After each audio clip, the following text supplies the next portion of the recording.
তো জানাই আমাদের কৃষি উদ্যোগ দেখার জন্য। বন্ধুরা, আজকে খামারের বেড়া তৈরি করলাম। বেড়া তৈরি বলতে বেড়া তৈরির প্রথম ধাপে এগিয়ে গেলাম। প্রথমে খুঁটি পোতা হলো। দুজন লোক ভাড়া করেছিলাম, তারা সকাল 8টা থেকে 1টা পর্যন্ত এই খুঁটিগুলো পুঁতে দিয়ে গেছে। এর ভিতরে অর্ধেক খুঁটি আগেই পুঁতে রেখেছিল তারা, মানে আগের দিন পুঁতে গেছিল। আজকে এসে বাকি কাজটা করলো। এই খুঁটি পুঁততেই আমার 2 দিন লাগছে। 4 জন কামলা লাগছে, যাদেরকে আমার 2000 টাকা দিতে হয়েছে। চিন্তা করছেন যে এই সামান্য খুঁটি কুপতেই আমার 2000 টাকা খরচ হয়েছে। কারণ বাঁশ কাটাই অনেক কঠিন, বাঁশ কাটতেই সময় লাগছে অনেক, বাঁশের পিছনেই সময় গেছে। এই যে এখন একটা পর্যায়ে আসছে খামারটা, আলহামদুলিল্লাহ। এখন শুধু বেড়া দিব, বেড়া দিলেই মোটামুটি খামারটা দাঁড়িয়ে যাবে। দেখুন, এই যে আগের যে খামার বলতে আসলে একটা বাগান আর কি। তো খামার বলতে আমার ভালো লাগে, মনে হয় একটা স্বপ্ন আর কি। তো আগের বাগানটা এইভাবে বেড়া দিয়ে রাখছিলাম। এই যে এরকম বেড়া এখন এই পাশেও দিব।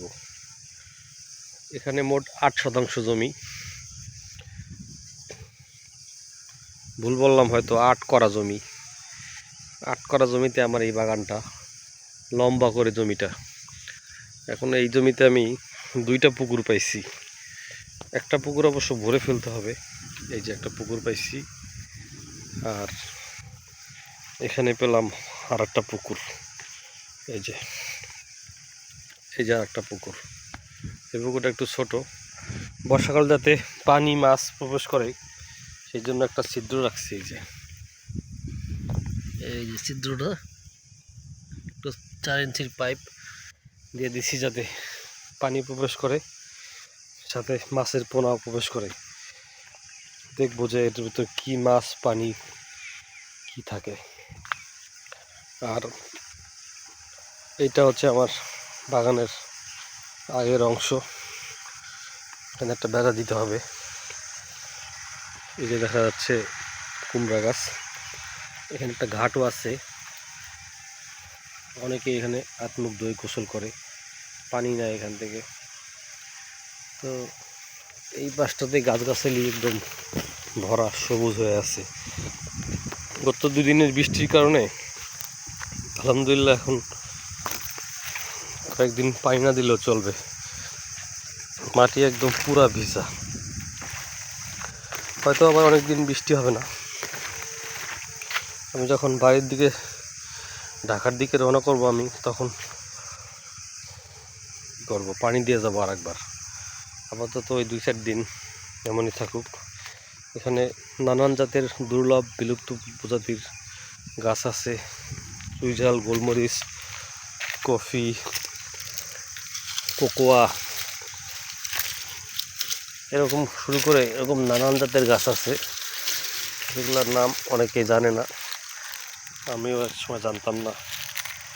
আসলে এটা একটা সংগ্রহশালা। বাঁশে আছে 10-12 পদের। মাশাআল্লাহ, বাঁশগুলোও সুন্দর হয়েছে। এটা একটা চন্দন গাছ, লাল চন্দন। এটা ম্যাজিক্যাল বেরি গাছ, এটা খাওয়ার পর টক ফল মিষ্টি লাগে। সুন্দরবনের একটা গাছ আছে, খুবই রেয়ার প্রজাতির। এই যে, আর এটা হচ্ছে আমার সেই সুন্দর গোল্ডেন ব্যাম্বু। এখানেও অনেক প্রজাতির বাঁশ আছে আরও। এই যে বাঁশ, এই যে বাঁশের আর শেষ নাই আর কি। তার পাশে বাঁশ আর বাঁশ। 1 বছরের মধ্যেই অনেকগুলো বাঁশ বড় হয়ে গেছে। যেমন এই বাঁশটা মাশাআল্লাহ 1 বছরের মধ্যেই খুব দারুণ বড় হচ্ছে। আবার দু একটা একটু কম বাড়ছে, একই বয়স। আবার এইটা খুব ভালো বাড়ছে, মাশাআল্লাহ। এখানে একটা বাস আছে কিন্তু তেমন একটা বাড়ে নাই, এটা এই আম গাছের চিপায় পড়ছে। এই একটা বাস এখানেও আছে, সেম একই প্রজাতির। তার পাশে একটা অর্নামেন্টাল বাস আছে। আর গাছগাছালি শেষ নাই, এর পাতা লাল হয়ে গেছে কেন বুঝলাম না। এটা হচ্ছে গোলমরিচ, এটা বাসক পাতা, খুব তিতা কিন্তু উপকারী। একটু খেয়ে দেখি, বিসমিল্লাহ। এটা ডায়াবেটিক প্লান্ট। এটা হচ্ছে আলু বোখারা। এটার নামটা হচ্ছে দইগোটা বা বাংলার জাফরান। এটাও আলু বোখারা। আর সবচেয়ে মজার গাছটা হচ্ছে এই যে পাউলুনিয়া। এটা শেকড় থেকে চারা হয়, অনেক দামি গাছ। আমি এখান থেকে শেকড় তুলে চারা বানানোর জন্য রেখে দিয়েছি। এই যে শেকড় থেকে যে চারা বেরোচ্ছে, শেকড় থেকে চারা বের হয়ে যাচ্ছে, এগুলো থাকবে, রাখবো, আবার ওখান থেকে রুট কাটিং করতে পারবো। যাই হোক, এখন পরন্ত বেলা, বেশিক্ষণ থাকবো না, রোদের তাপ।